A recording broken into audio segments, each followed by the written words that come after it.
Toulon, May 1798. 40,000 soldiers, 10,000 sailors, and more than 200 scientists join a ship with no idea of their destination. Since the Revolution, England and France have been sworn enemies.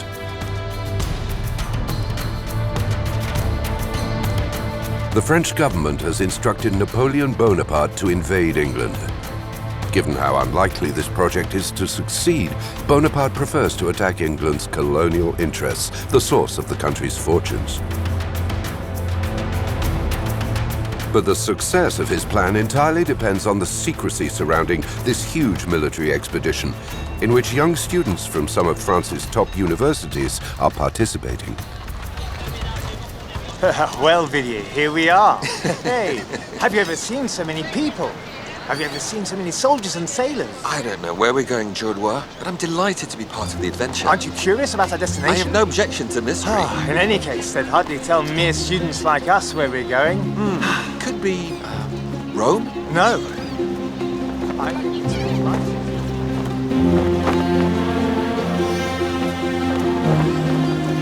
Portugal or Bengal, General Kleber, you cannot leave us in ignorance. A man of your standing would surely be aware of our destination.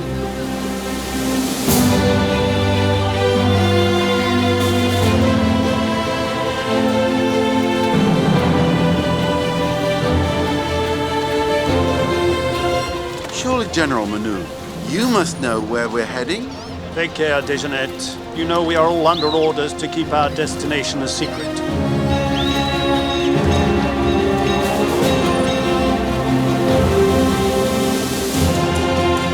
Only a privileged few like Monge, the famous mathematician, and Berthollet, a renowned physician, are party to Bonaparte's secrets. Well, Citizen Monge, are you thinking about the future reserved for our scholars on this glorious expedition? No, I was thinking about the English. You must confess, General, they have a strong presence in the Mediterranean, and that Admiral Nelson dreams of facing you in battle. Well then, let Nelson waste his time dreaming.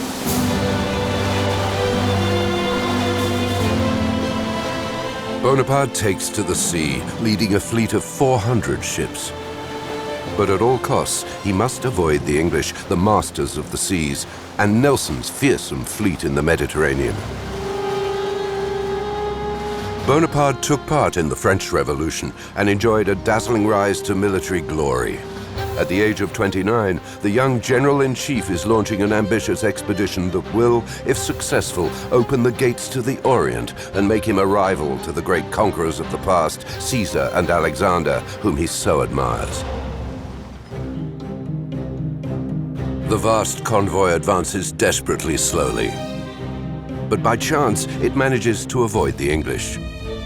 Bonaparte even manages to seize the island of Malta without any trouble.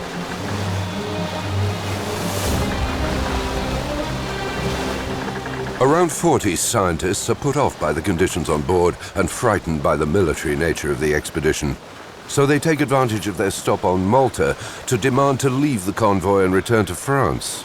There are now 167 left, at odds with the soldiers who are making their lives a misery. You were right, Directoire. These soldiers are a crafty lot. Villiers. And what would you do with only 30 sous for our meals each day? We'll manage. How would you like it without enough food to eat and packed in 80 per room, with a basic hammock and a blanket for your bed? Not to mention the stink below deck. I just hope the voyage won't be too long. Villiers and Jollois are both students of the École Polytechnique, where they became friends. With the enthusiasm of their youth and their heads filled with dreams of discoveries and exploits, on a suggestion from Monge, their geometry professor, they signed up for this great expedition.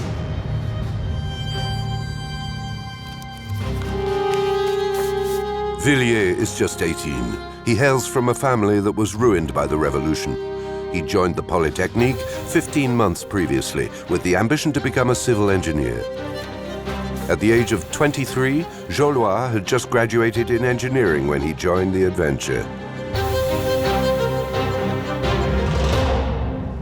Hourlier and Hourlier, who kept a very interesting journal, are highly representative of this group of young men who joined the scientific expedition.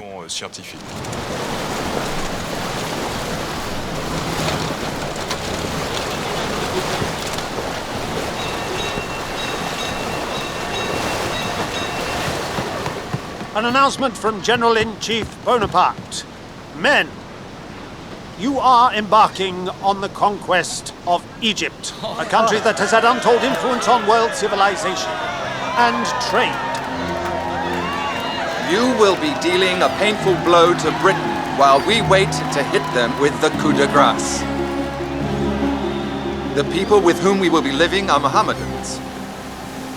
You must respect their muftis and imams as you respect your own bishops and rabbis. An announcement from General-in-Chief. The land of the pharaohs is a dream destination, and on every ship this news is met with enthusiasm.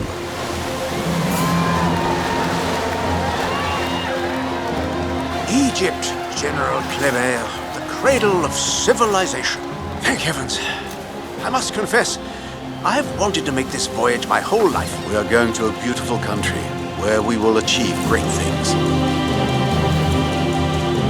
You will find different customs from those you are used to in Europe.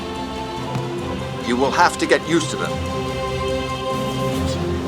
The invasion of Egypt, or the possession of Egypt, would lead to the control of the Mediterranean, which would take that away from the British Navy, but would also lead to an overland attempt at perhaps British India, of course, where there were French interests at the same time. To reach the Indies, English ships had to sail around Africa. Bonaparte also has to examine the possibility of a twin port arrangement or even a canal linking the Mediterranean to the Red Sea, which would allow French ships to bypass English trade routes. Bonaparte is also instructed to plan for an enduring French presence in Egypt, because if a twin port or a canal is to be created, a stable position in Egypt will be required in order to use them. At every step, we will have adventures to inspire the French people. Signed, Bonaparte. Fallout. Egypt, Hourlier. We're going to Egypt. Such a country worthy of admiration and study. But I didn't learn how to measure civilization at the Polytechnique. How does one go about it? Are you disappointed? No, are you mad? If I don't know, I will learn.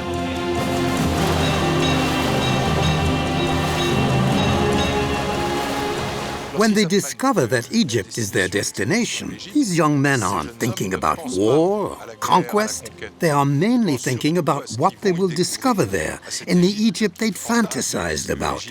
Egypt is fashionable, and they will also be able to do their job there, trying to improve people's lives. The revolution has only just happened.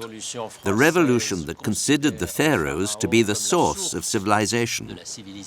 So they aren't just bringing civilization to the Egyptians, they'll be taking civilization back to its very cradle. It's in this spirit that Bonaparte, these scholars and these artists head for Egypt. Bonaparte takes a very wide range of specialist scholars with him because he's going to need them. Firstly, to help the army in its conquest, but also to prepare for an enduring French settlement in the country. Egypt is far from France, so soldiers have to be fed, crops watered, plans drawn up. They need fortifications and much more. So all kinds of different experts are required to support the General-in-Chief. Of course, Hourlier and Hourlier are not prepared for what is in store. They are academics used to laboratories who have no idea what war or conquest really mean. They don't even know what populations they will encounter there.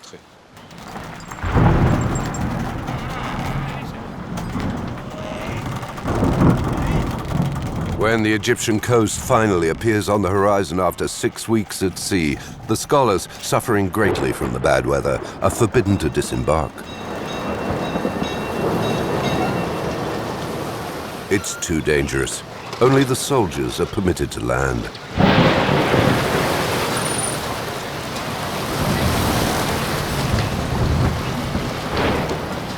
The swell is so strong that Vice Admiral Brez recommends that the General-in-Chief delay disembarkation until the following day. But Bonaparte rejects this. He knows that the English are looking for the French fleet and that there's no time to waste.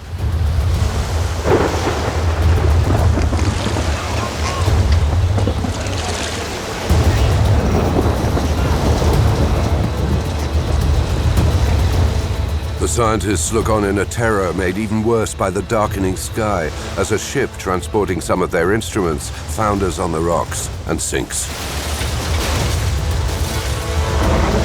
The task is slow and hazardous, but nothing will stop Bonaparte and 5,000 men setting foot on Egyptian soil.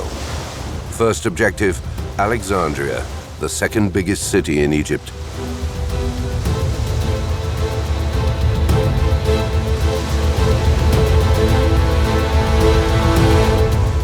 Bonaparte has had a declaration in French and Arabic printed on board, in which he declares he is the son of the Prophet and the Revolution, come to save the Egyptians from the tyranny of the Mamelukes, who have controlled the country for 5 centuries.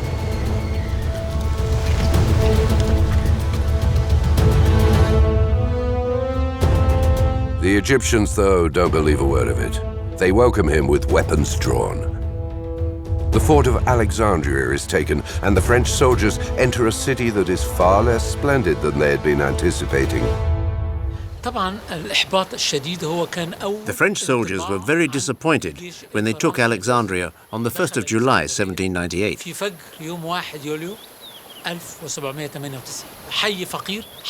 What they actually discover is a maze of streets full of filth and wild dogs where disease proliferates. The city is hugely impoverished, and they are disillusioned. Having covered the rear by taking Alexandria, it's now time to march on Cairo, the biggest city in Egypt. General Kléber had been wounded during the assault on the fort of Alexandria. A fervent Republican, this former architect earned his general's rank fighting in the revolution. Kléber is a charismatic man and a model for his soldiers. Citizen General, is it your wish that we converge all our forces on Cairo? Not you, General Kléber. You must take care of your wound and remain at the garrison in Alexandria, making it our rearguard base. Ask Conte what he can do to compensate for the loss of our instruments, and have him make weapons. We need cannonballs. Should I accompany you, General? Not immediately. You, General Manu, must take the port and the city of Rosetta, coming from the sea.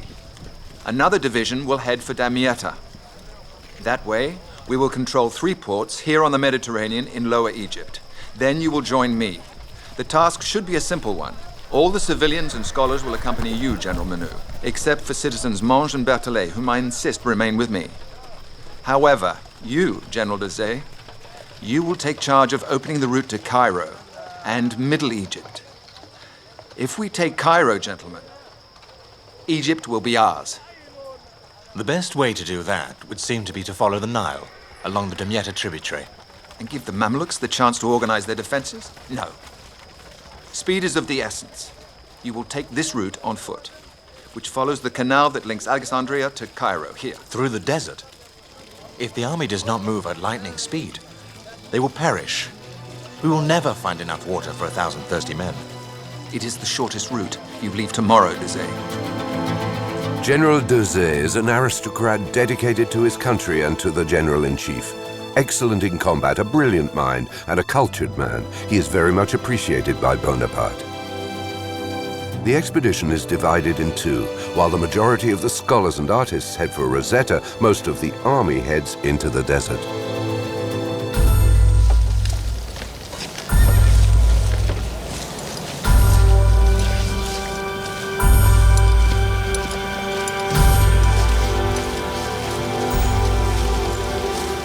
The soldiers are prepared to fight, but not for what they must now face. Each step is dragged through burning sand, and the air is stifling in the lungs.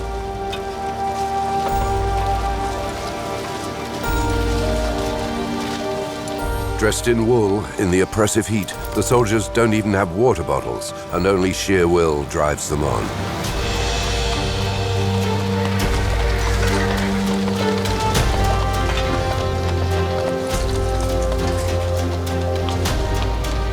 But these men would never disobey an order from Bonaparte, however impetuous it may seem.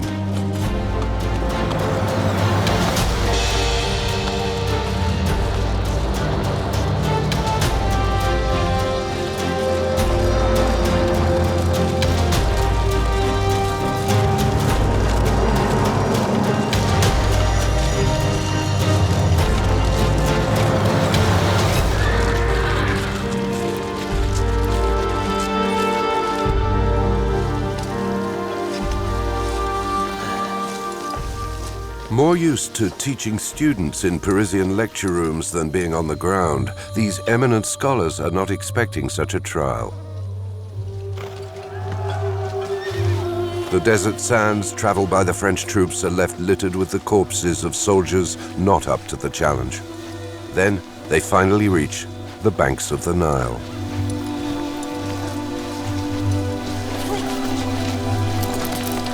Many throw themselves in the river fully clothed, so thirsty are they. Some even drown.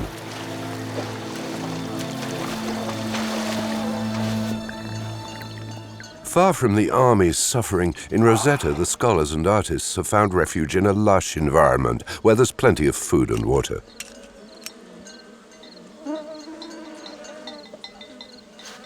Away from the fighting, they're left to their own devices, as Bonaparte has other more pressing matters to attend to. The scholars and artists explore their surroundings with no military escort, looking for anything novel, whatever the subject. I am so glad to leave the ugliness of Alexandria behind for the charm of Rosetta and its surroundings. Ah, what better gift could we give ourselves? You're absolutely right, Denai. It's simply marvelous. It's like heaven on earth. I don't know where to look. There are so many exotic species to discover. The fish, the lemurs, the birds. I'm already won over. Likewise. I couldn't resist trying to reproduce this Eden. Won't you take a look? Shh. You'll scare it away.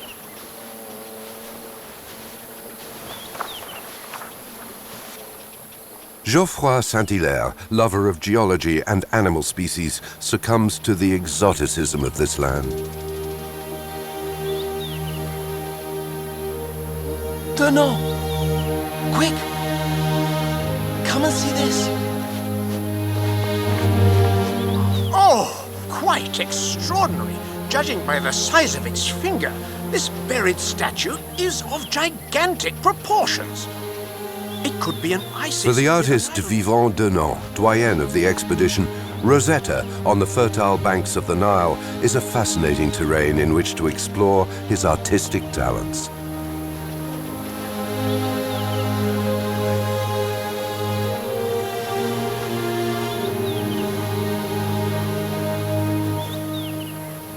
Their first discovery after the disappointment of Alexandria is in the region around Rosetta.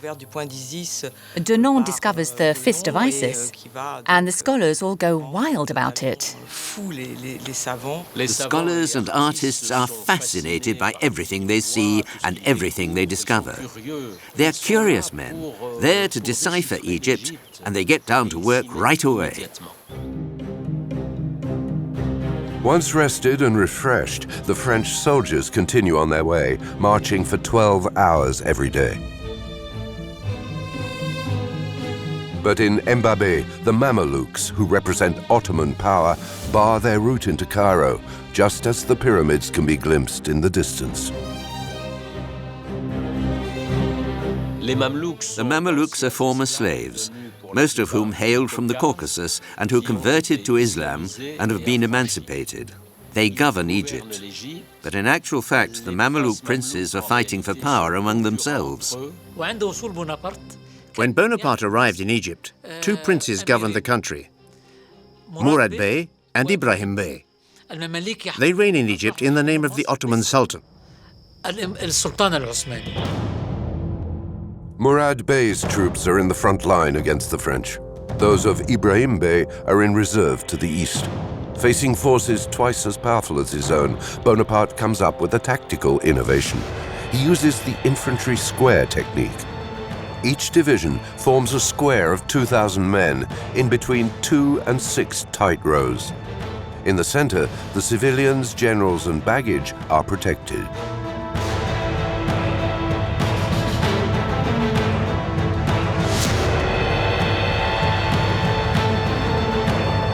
Bonaparte organizes his army in 5 squares. Before him are Murad Bey's forces, 30,000 infantrymen and 10,000 horsemen. DOCSIDE square takes on the first assault. They greet the Mamelukes with salvos of fire at point-blank range.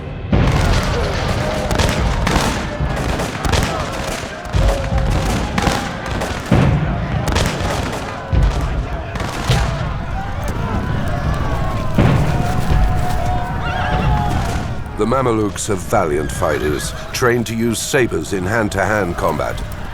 They launch their charge with panache. At the same time, Bonaparte and the other squares close in on Murad Bey's flanks. The Mamelukes are under fire on 2 sides.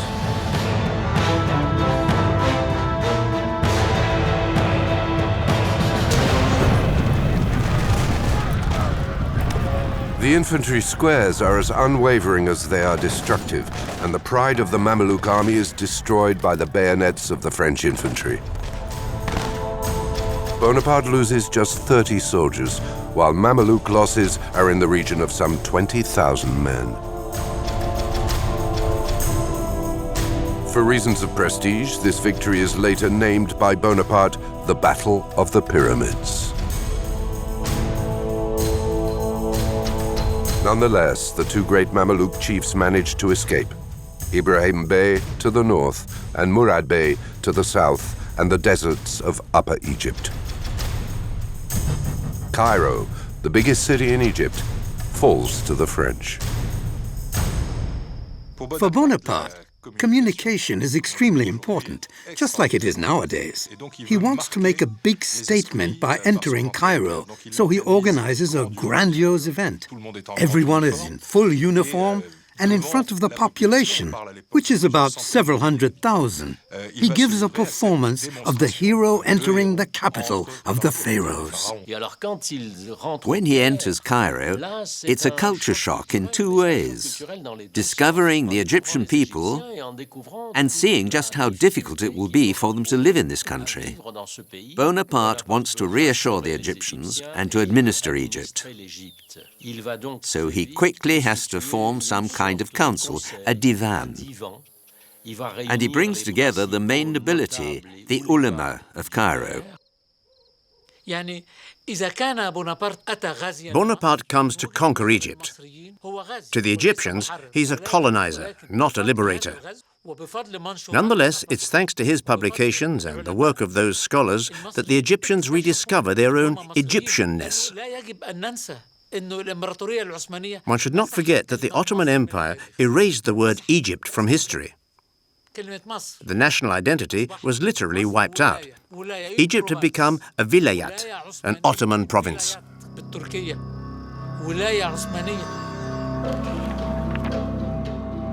Villiers and Joalois' entire lives were contained within their measuring instruments and sketchbooks. Now, for the first time, they're faced with a new world.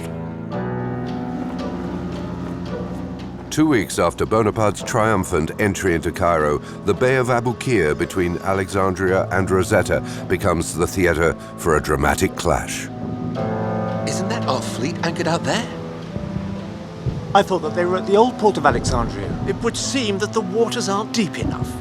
They're firing at them.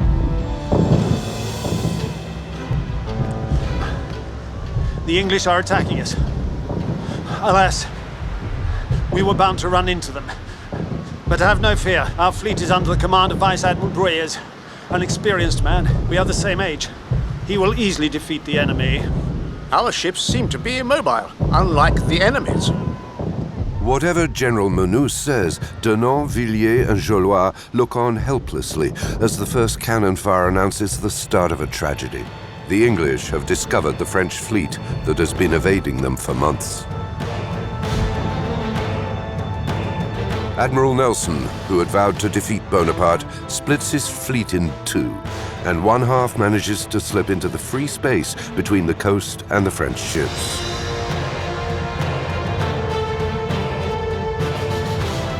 The French vessels, firmly chained to one another under the orders of their admiral, must fight at anchor.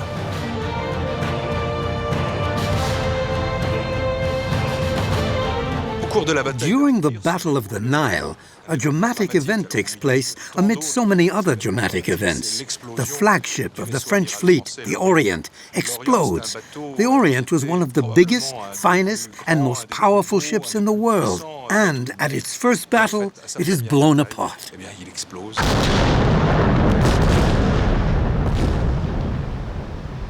The explosion was so loud and of such a force that it is said that the battle stopped for about 15 minutes and everybody just was like in a state of shock. This huge explosion that left everybody a bit dazed. It's a tragedy, Citizen Conte. Not at all, General Kleber. We will be able to fight back. We must face facts. Tomorrow we will no longer have a fleet, and with no fleet, we will be prisoners in Egypt. Kleber is right. After the Battle of the Nile, there is no hope of return. They need a new fleet, but France doesn't have a substitute fleet to come and fetch the army from Egypt. The Battle of Abukir is obviously a huge, huge success, and one which Nelson will indeed make, to his credit, he becomes Baron of the Nile because of this Battle of the Nile, and he has a crocodile on his coat of arms. Bonaparte was only supposed to examine the possibility of establishing a French presence in Egypt. Now he has no choice but to start establishing it right away. As an Egyptian historian, I believe the defeat at Abukir Bay is a very positive moment for the Egyptian people. Bonaparte believes he has to create a permanent presence in Egypt, and he quickly sets to building workshops and roads, and creating modern hospitals like those in France. The Egyptians go from barber surgeons to modern medicine. While Bonaparte is organizing the country's administration, tax system, etc., he is reorganizing his army, making it functional again and calling more upon the scholars. Citizens, I have brought you here at dawn with the aim of founding an institution for the sciences and the arts, similar to that which we have in France. And how do you imagine it, General?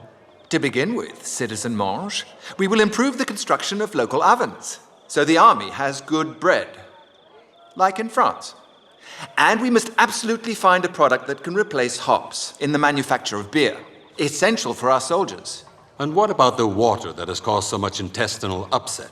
I am counting on you to clarify and refresh the water of the Nile, and on you, Conte, to procure the necessary resources to produce gunpowder.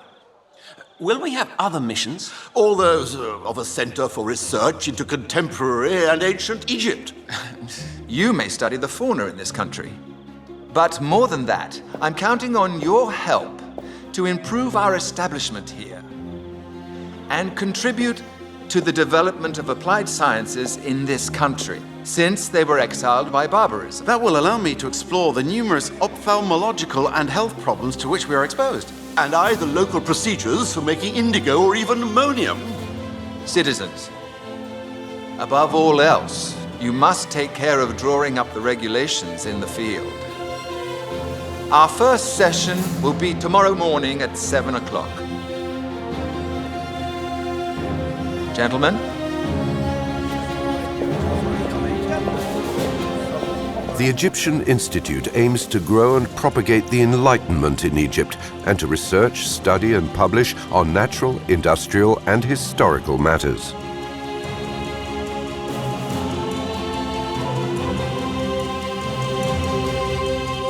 It has 4 departments: mathematics, physics, political economics, and literature and the arts. Bonaparte requisitioned several contiguous palaces to create a kind of science center with laboratories. And so the Egyptian Institute is created, with the mathematician Monge as its first president, and Bonaparte himself as vice president, since he considers himself to be a scholar.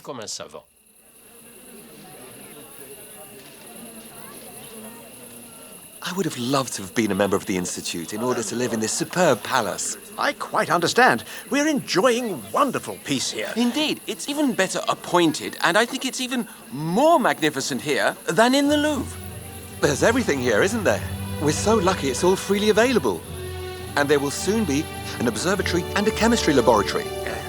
Offices for natural history, physics, mineralogy, and even rooms dedicated to archaeology. We don't have such luck, do we, Hourlier? Indeed, our work is extremely monotonous. We only really have one occupation, to measure the Nile. We are surveyors, granted, but from Alexandria to Cairo, that's all we've done. And I'm sick of all this water, always water. We see little else. Don't be disheartened, my friend. Soon we'll be exploring the remains of the former canal that linked the Mediterranean to the Red Sea. It dates from the times of the pharaohs. You would go north, while I aspire to head south. I didn't come to Egypt to be satisfied with just Cairo. No, I want to explore a land that's shrouded in a veil of mystery that for 2,000 years has been unexplored by any European. Upper Egypt.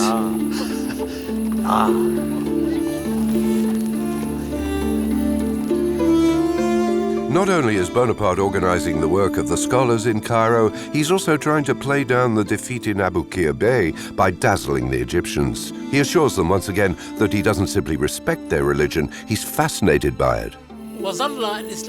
Islam is a major issue for Bonaparte and the entire French army during the occupation of the country for the 3 years that the Egyptian expedition lasts. He realizes that Islam is part of the daily lives of Egyptians.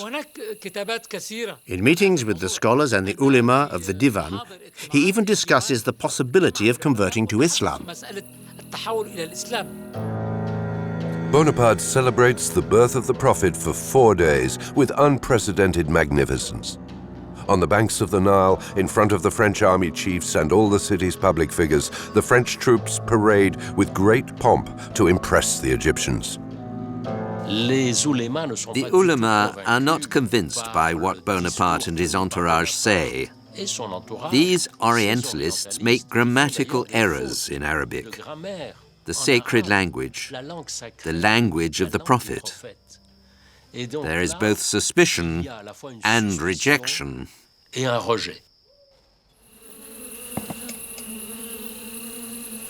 A rejection, the scale of which the French take a long time to realize. To such an extent that Villiers and Joly don't think twice about heading off to sleep alone in the desert with no escort. So eager are they to take part in an extraordinary visit organized by Bonaparte.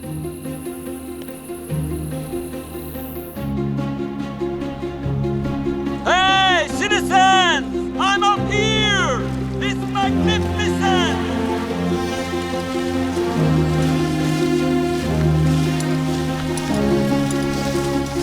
Oh, look at me!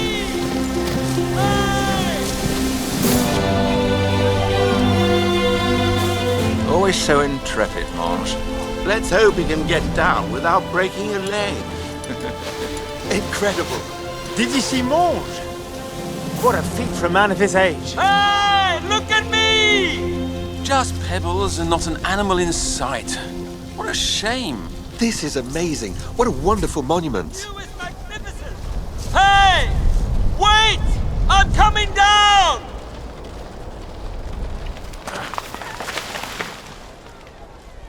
Very well, young man.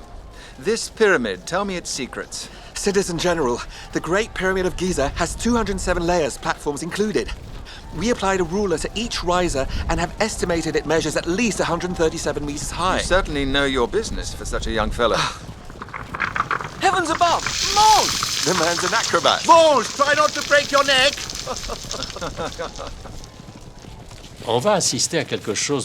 Something amazing happens in the Cairo desert at the foot of the Great Pyramid. What we believe to be the world's first archaeological dig is established. There are scholars from a wide range of disciplines, architects, surveyors and others studying the Great Pyramid and first of all measuring it. Something to drink while we wait for Citizen Mange to join us? Ah, with pleasure. Such an immense volume and such harmony of proportions. These pyramids outshine everything around. Are you happy now? Better than water measurements. It's magnificent. Here, drink before you speak. Thank you, General Bonaparte. Yes. Thank you. From up there, you understand that man wished to rival nature in terms of immensity and eternity. If you permit, I'd like to show you inside.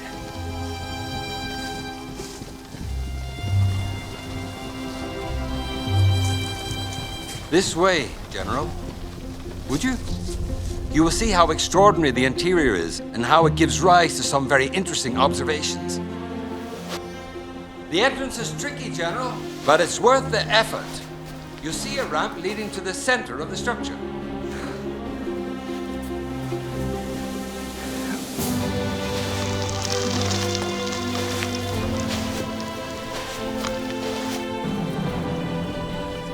General, after you. No. Go and tell the soldiers to engrave the names of our officers who died in combat inside the pyramid, in a very visible place to honor them for posterity.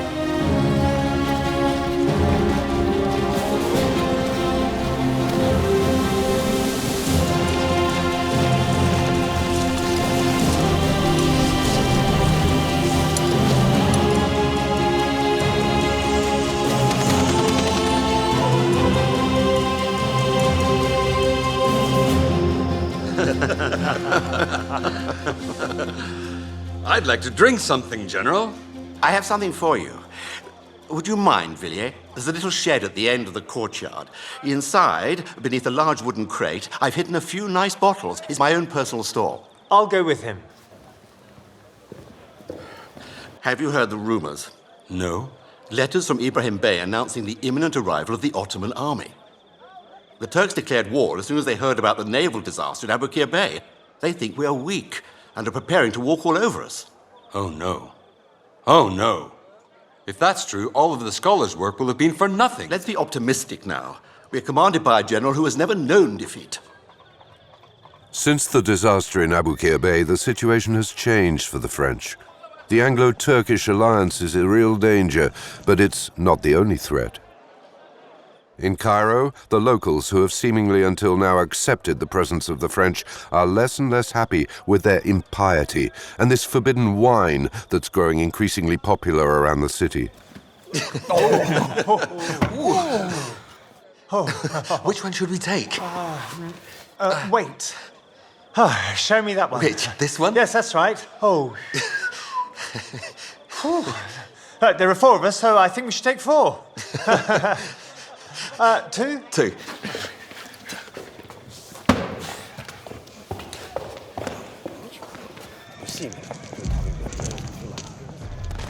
General, your presence is requested.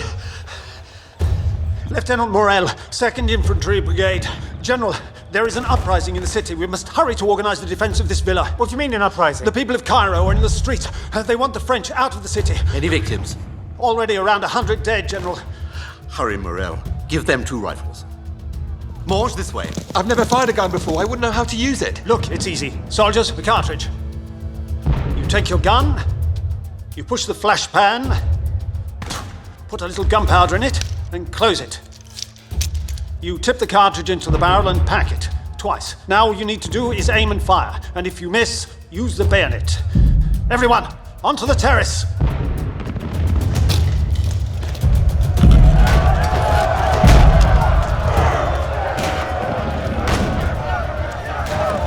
Don't worry, Villiers. It will be fine. You haven't lost everything yet. Let's hope we still get to drink it. You must not lose hope. Concentrate and act at the right moment.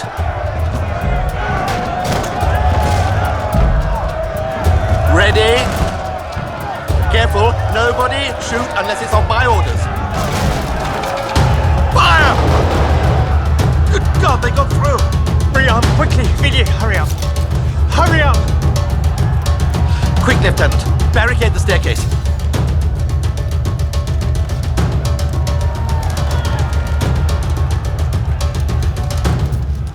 Fire! Well, it seems that our time has come.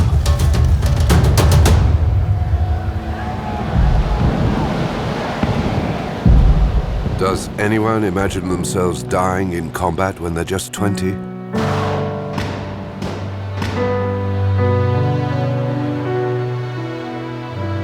Neither Villiers nor Hourlier reveals any emotions after his first shot.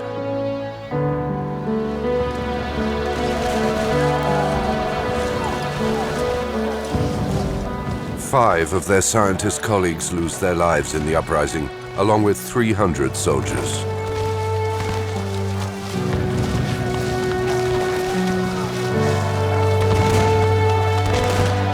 Bonaparte no longer wishes to win over the inhabitants of Cairo with his religious tolerance and respect for tradition. He cuts the city off and with an iron fist imposes military rule.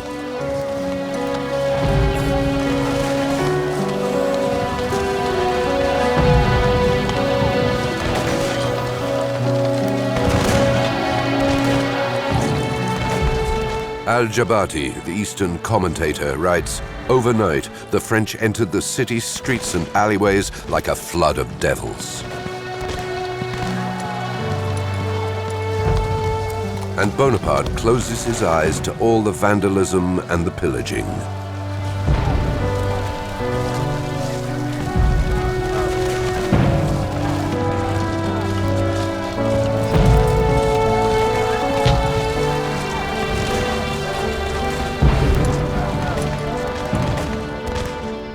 The uprising is a real shock for our two young scholars. In one fell swoop, they go from their Egyptian dream to the reality of war, and from civilians who have come to bring enlightenment to enemy forces.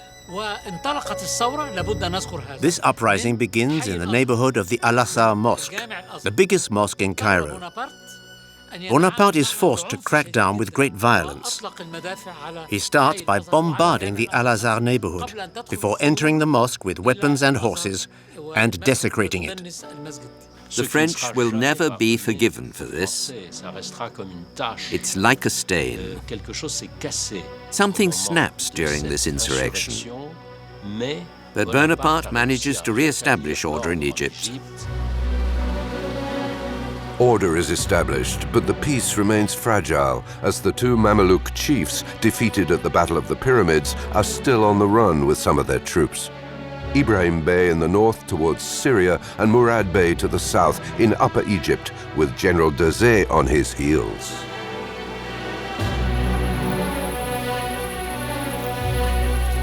For 5 months I have been chasing down Murad Bey, and this mad pursuit has led us all the way back up the Nile Valley, over more than 500 kilometers. Every encounter with the Mamelukes has seen us victorious in the bloodied sands of the desert, and still the cursed Murad Bey evades us. I will never let Bey rest, and I will destroy him in whichever country he takes refuge. Upper Egypt with its archaeological splendors. Vivant Denon is so impatient to discover the region that, despite the danger, he goes out of his way to obtain authorization to accompany DOCSIDE. Please, Citizen Denon, please calm down. How can I, General DOCSIDE? I daren't sit down as my back and backside hurt so much, and I'm so stiff I fear I'll never get up again. Crossing Upper Egypt with almost no time for rest has exhausted me. Oh.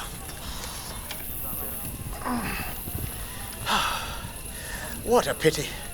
If our bivouac had been closer to that temple, I'd have at least seen a ruin at close hand, even at night. Too dangerous. I promise that when we have finished with Murad Bey, I will provide you with the necessary means for your work.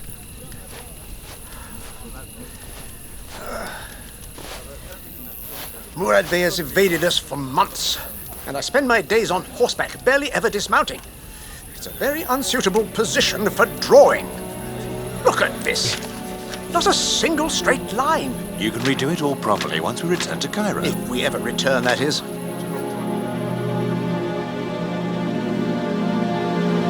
After more weeks in pursuit, always taking them further south, DOCSIDE reaches Aswan, taking it after a battle that once again sees him victorious over the Mamelukes.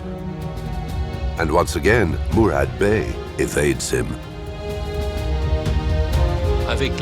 With the arrival of the French in Aswan in Upper Egypt, we can consider that the conquest of Egypt is complete.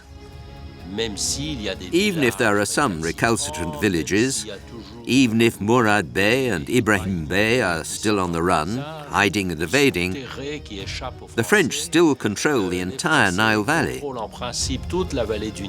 Well, almost. Bonaparte learns from his spies that 50,000 men, Ottomans and Mamelukes, with the help of the English, are gathering in Syria. Taking the initiative to attack seems to be the best option. If I succeed, I will find the Pasha's treasures and arms for 100,000 men in the city of St. John of Acre. I will then rise up and arm Syria. I will overturn the Turkish Empire and found a great new empire in the Orient that will see my name go down in history. Despite facing some serious military issues, Bonaparte still hasn't forgotten one of his missions: to consider the construction of a canal as a shorter alternative to the English route to the Indies. In his march towards Syria, he chooses to cross the old canal of the pharaohs, on which Villiers and Jollois are finally working. I don't understand the figures from the committee that carried out the first readings. Ours gave such different results. There must be a mistake somewhere. You know that we were really careful with each reading. And I'm convinced of that, yet I'm amazed by these numbers. Well, gentlemen, will we have our canal? One day, Citizen General. If we redo the calculations we have, those of the Commission estimate that the Red Sea is 9 meters higher than the Mediterranean, which makes no sense at all. With such a difference in height, it would be impossible to construct a canal without locks. But all the digs carried out on the site of the old canal from the time of the pharaohs show that there were no locks. So, we build the canal? It will involve huge excavations and years of hard work, but yes, General. The Suez Canal is possible. Thanks to your work, gentlemen, England will soon lose its trade with the Indies. France will thank you for that. I wish you well.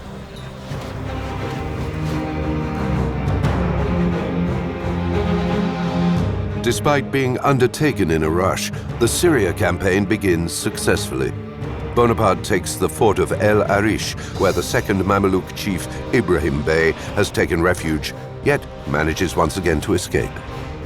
Bonaparte then marches on Gaza, where a second victory awaits him. The next step will be Jaffa.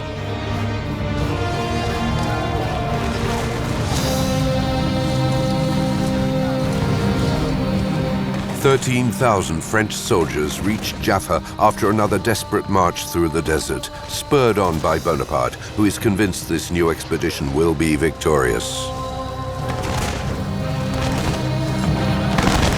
And indeed, victory smiles upon him. A single assault launched at dawn is enough for Jaffa to fall by the afternoon.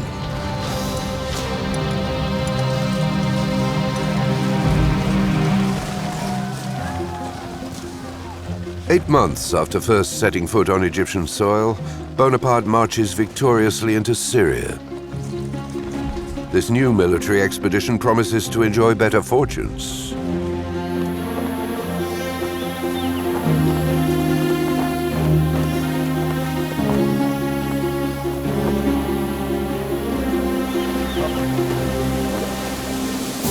And as for the scientists, now they're fulfilled, finally allowed to travel to Upper Egypt, of which they have dreamed for so long.